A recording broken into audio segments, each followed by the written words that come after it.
We're at the Addo National Park on the eastern coast of South Africa.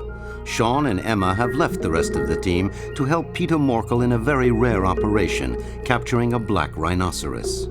The park is renowned not only for its elephants, but also for the variety of its flora, and as soon as the extension to the Indian Ocean is completed, it will be known for its marine life as well.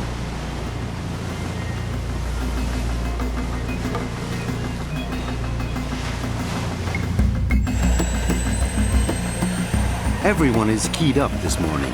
Capturing an animal whose numbers have been reduced to a few hundred individuals makes the operation highly significant. Shaun is ready to follow Peter's instructions once the rhino has been anesthetized from the helicopter. Wayne, the director of Addo, goes over the plan with his team one last time. The men are local employees who work at the park all year round.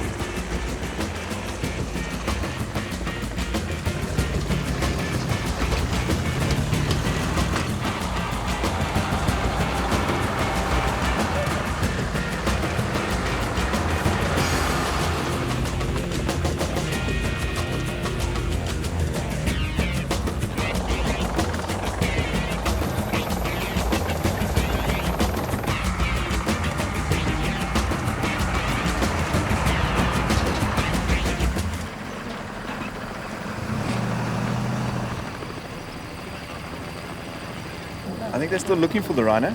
I see the helicopters going back up and down. There seems to be a lot of cliffs and a lot of valleys there. They obviously won't want to dart the animals in there. I think they're trying to find one of the rhino in the open areas. But until they radio back, I don't think anyone will know.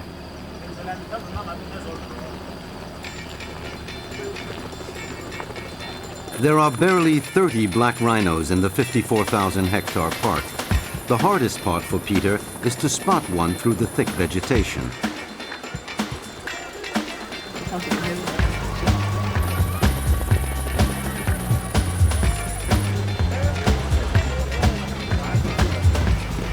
In spite of its weight, which is more than a ton, the rhinoceros is very agile, and it's not easy for the pilot to follow its movements through the forest.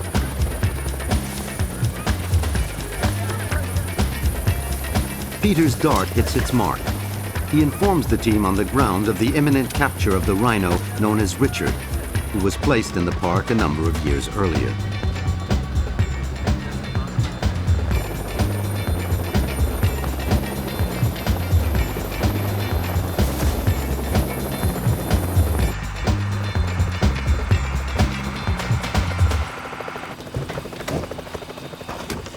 The clearing team, using chainsaws and axes, clears the passage as quickly as possible to enable the truck to reach the animal.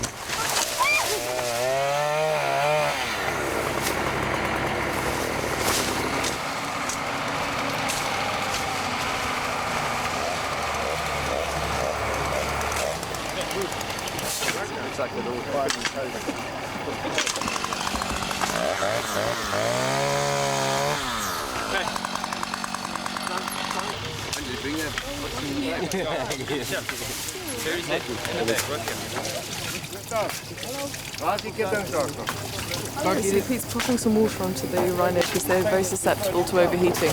We've got to keep them damp. So what's happening is taking the oxygen saturation measurements of the rhino's blood to make sure he doesn't get too oxygen depleted. Peter administers oxygen to the animal to remedy any possible breathing problem which can arise as a result of the anesthetic. Specific subspecies seems much more robust. Before moving the animal, it must be given a dose of antibiotic to prevent any infection caused by the dart. Peter points out to Emma that the sex organs of the males are lodged in a sort of sheath to protect them from injury.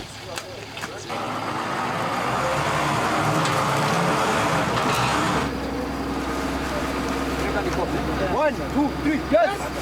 1, 2, 3, yes! 1, 2, 3, yes!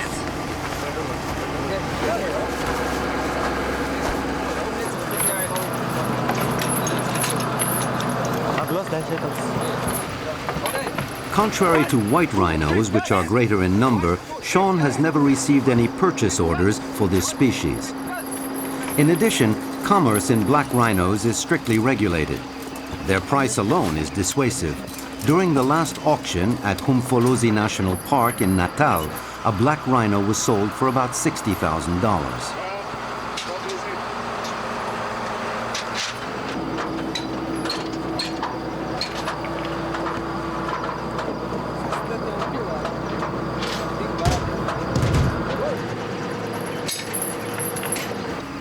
Well, Pete seems to have done it properly, eh?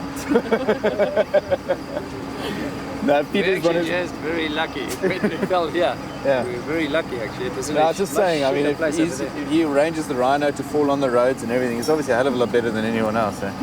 You know? The rhino is taken inside the park, where it will stay for a while before being released into Addo's new extension. This is what we think is a subspecies which was originally here. Subspecies Michaelis, which are in the park at the moment, or which were in the park up until about a year ago, are all East African black rhinos. 98% of the 100,000 black rhinos inventoried in the 1960s were killed because of the financial value of their horns. Today, they owe their survival throughout the world to conservation programs.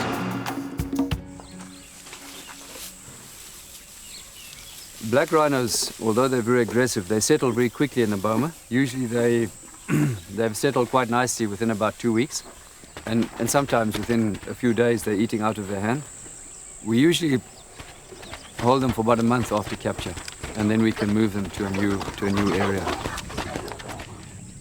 There's only about 2,500 black rhino. And this subspecies, there are probably about 700 of this subspecies.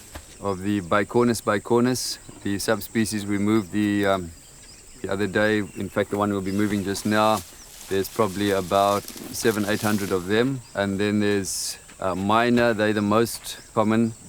And then there's a few in West Africa and Cameroon, but they're almost all extinct now there.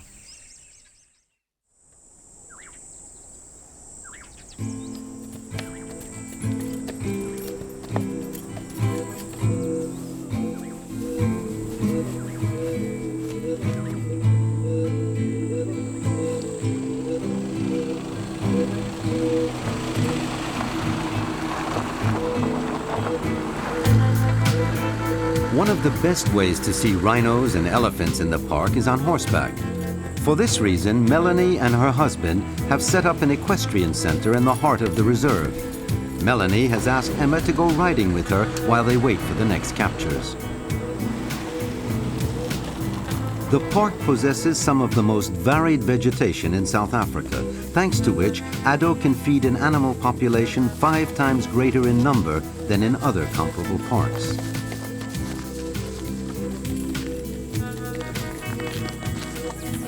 Yeah, there? yeah. Okay. She's very comfortable. Yeah, she's lovely.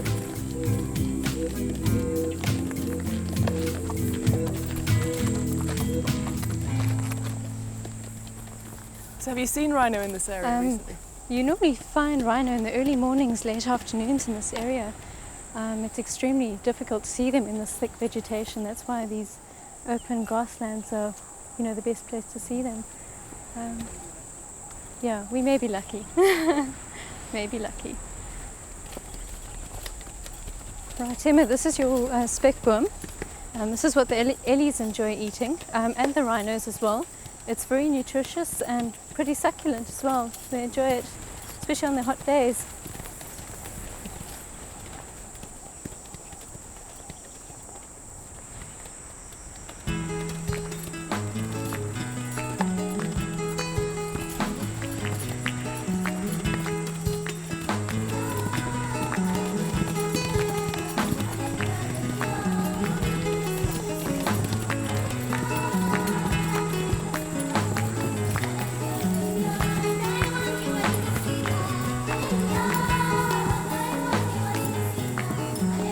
Melanie and Emma run into an elephant which has come to quench its thirst. They follow it to find the rest of its family. These savanna elephants were once very numerous in the province of Cape Town. Farmers and hunters, however, almost drove them to extinction. Thanks to the creation of the Addo National Park in 1931, the 11 surviving individuals were protected and allowed to reproduce. They are now 300 in number.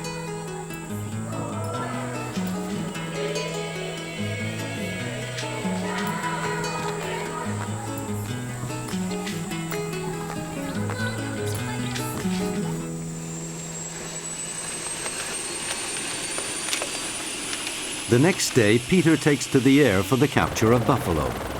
These animals have been the victims of a terrible epidemic of tuberculosis in South Africa, and the healthy specimens sell for extremely high prices. For the park, buffalo are a sort of treasure, enabling the purchase of new species such as the hippopotamus or the leopard, as well as the increase in revenue as a result of tourism.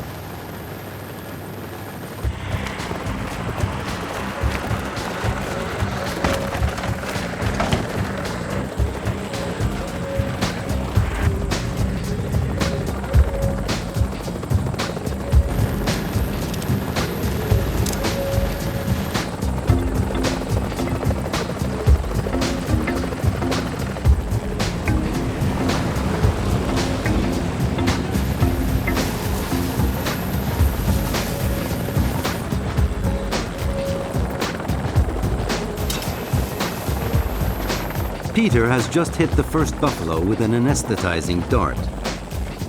His young pilot is now responsible for it and must follow the animal through the labyrinth of vegetation. Buffalo are also an interesting example of adaptation.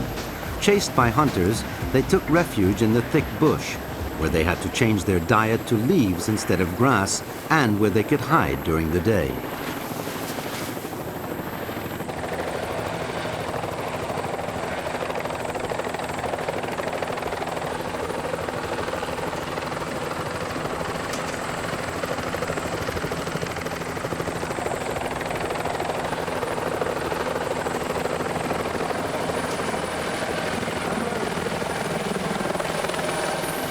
Peter has to remove the dart and then inject an antibiotic into the animal before turning it over to the ground crew.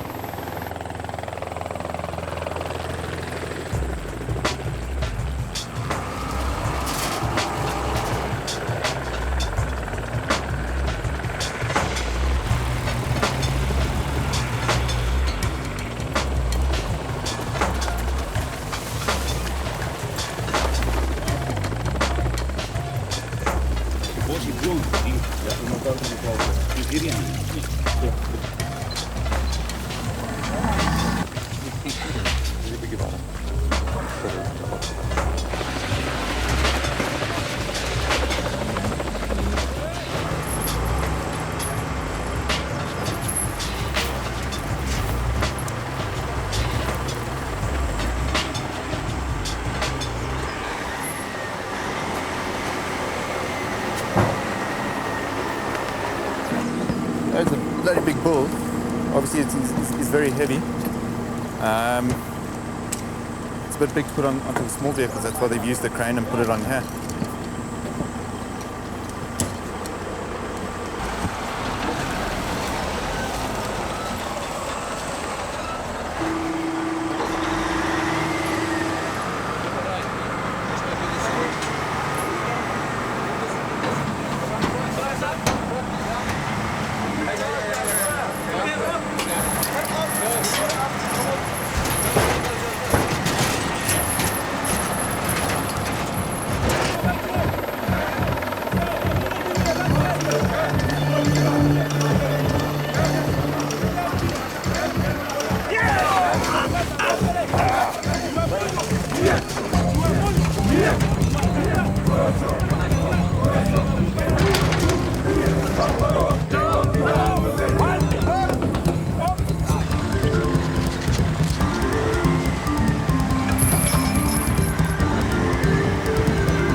when they're anaesthetized, they're ruminants. So basically they're prone to having a build-up of air in their rumen, and they can die from that.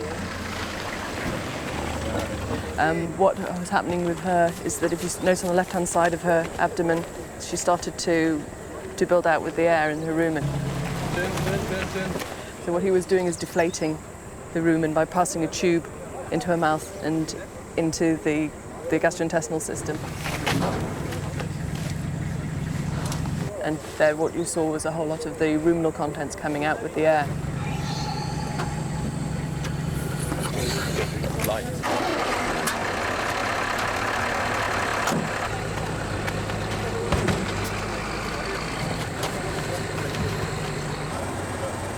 The last buffalo wakes up thanks to the antidote.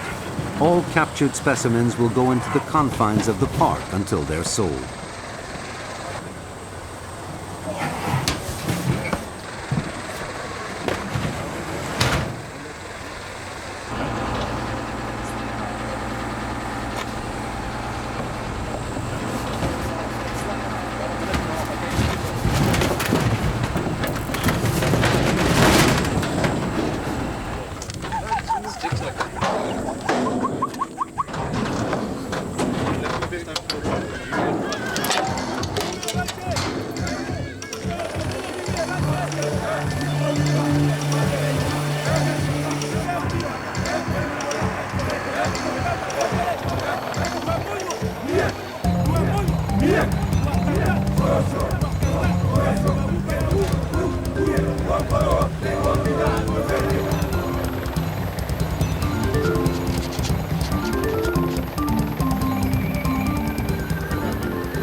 Okay, this is Richard, who's a black rhino from Tanzania, whose mother was killed by poachers up there, and they rescued him. He's still got the scars of where some lions attacked him, and he's here at the park, and he's obviously very tame as well and very friendly.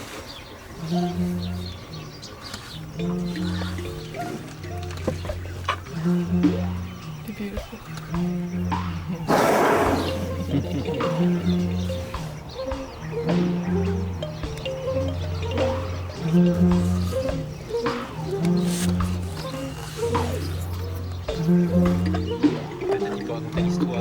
All the enclosures must be ready to receive the buffalo. Richard the rhino, therefore, has to leave.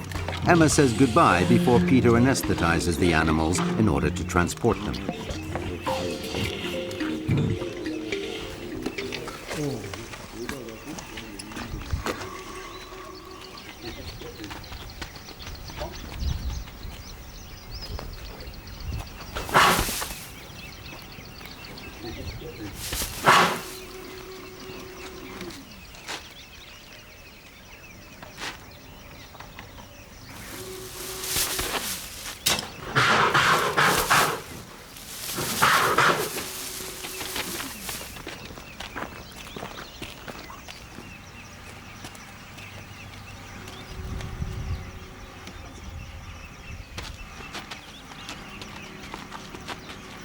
Okay, the dart has just been put into the rhino about 3 minutes ago.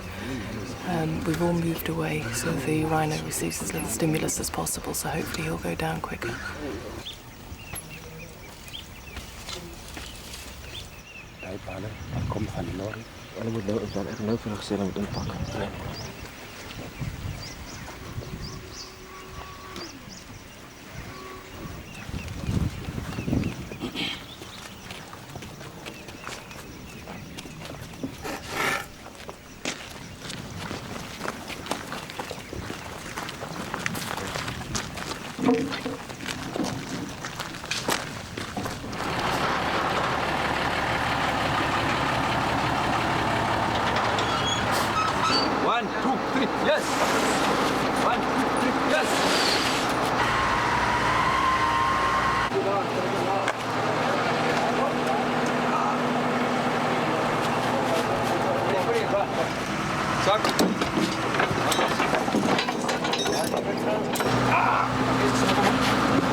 While Richard is being taken to his new home, the other trucks arrive to drop off the buffalo in the enclosures.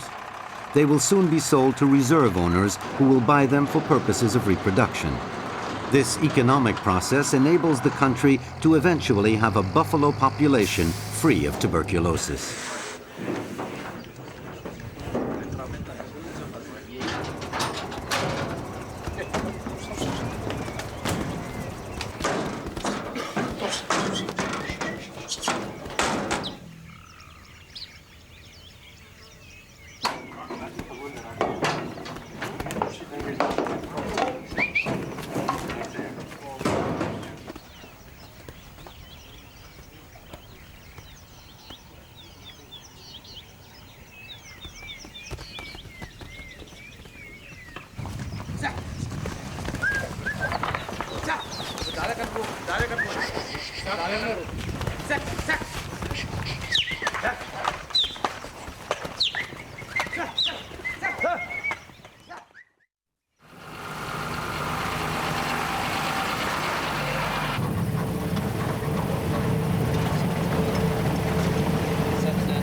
We did 35, 37, we done 48. That must be now some forward. Yeah, forward was one. Before being released, a number of samples will be taken from the rhino to facilitate identification. An electronic chip is then placed in its horn, permitting scientists at the park to follow the animal wherever it goes, and thus learn more about its behavior in a natural environment.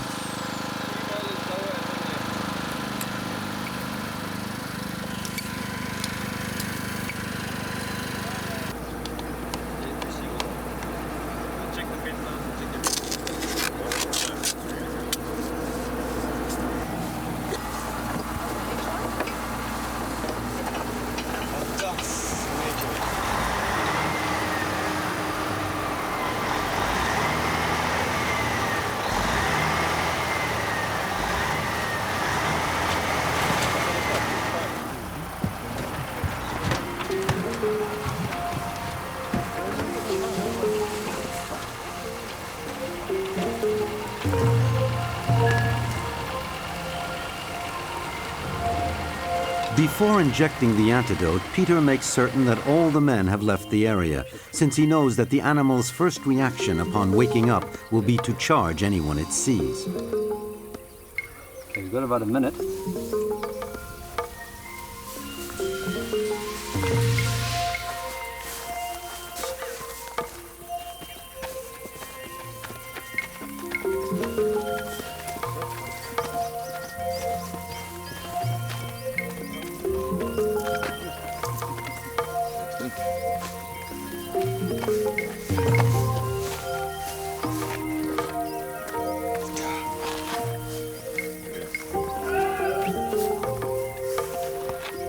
Once the new extension becomes part of the park, its surface, completed by the purchase of some neighboring private reserves, will be more than 400,000 hectares. Putting Richard back, followed by other rhinos, will make this large park a true sanctuary. Richard will have a new life under the watchful eyes of men and women dedicated to definitively saving this species from extinction.